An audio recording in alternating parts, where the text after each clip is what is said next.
This is News Desk, and you're welcome. Now, the Catholic Bishops' Conference is asking both government and the Ghanaian public to do more in fighting the twin cancer of bribery and corruption in Ghana.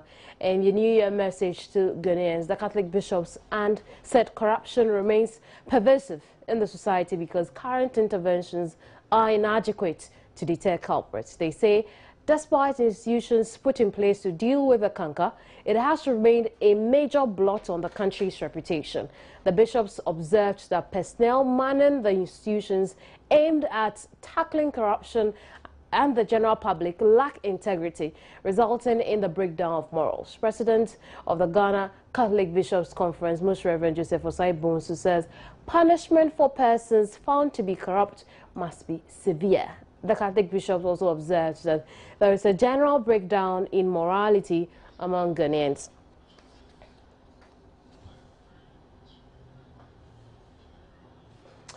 Let's get into this conversation with Most Reverend Joseph Osai Bonsu, who is president of the Catholic Bishops' Conference. We'll start off from where I ended. Bishop, Reverend, you're welcome to the program. Thank you very much. Reverend, let's look at the fact that standards, as far as morality is concerned, generally have fallen. Explain this observation to us. Well, as we said, bribery and corruption is pervasive. It's found in many spheres of life, and that, of course, goes with morality. If you have a conscience, you wouldn't do what you're doing in terms of corruption. And this is found in so many spheres of our lives as Ghanaians.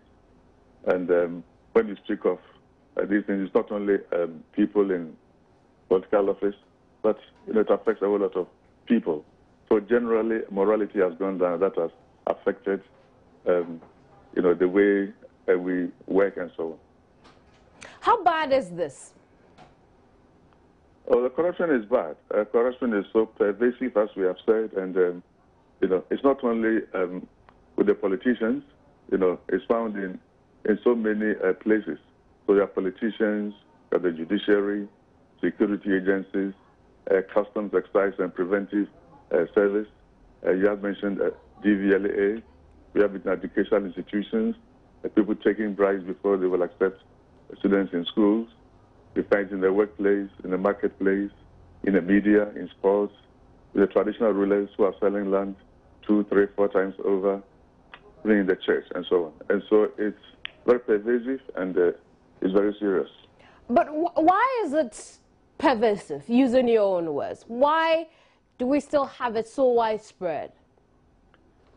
Because we lack people of integrity. People have been entrusted with certain jobs, but they don't have integrity. And so they are not doing the right things. So we have structures, all right, we have strong institutions, but the people manning the institutions generally don't have integrity. And that is the cause of these problems. This integrity we talk about, is it something we can learn to have, or perhaps we should be, you're probably born with? Well, I think it's something that we can learn if you don't have it.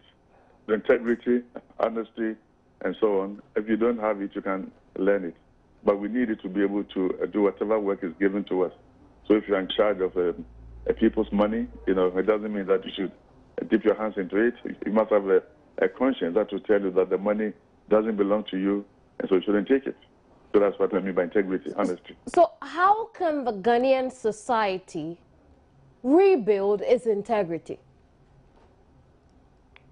Well, the adverse institutions like the churches, civil society organizations that are always talking about these things. And I think the more we talk about them, the better, so that people will get to know that they need to have integrity when they are working. They need to be honest when they are working. So it's the work of groups like the church, to do this.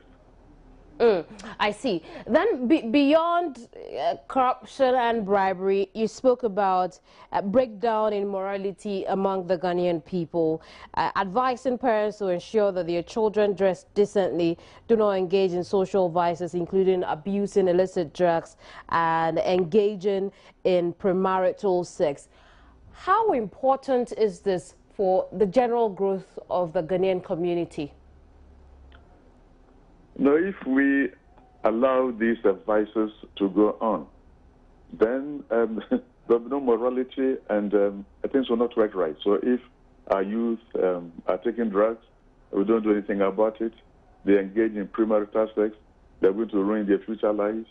If you allow married people to engage in extramarital sex, you know, so if you allow people to steal state funds and so on, all these are going to cause problems for the nation. And so we should try to avoid them so that we can have a good life as a nation.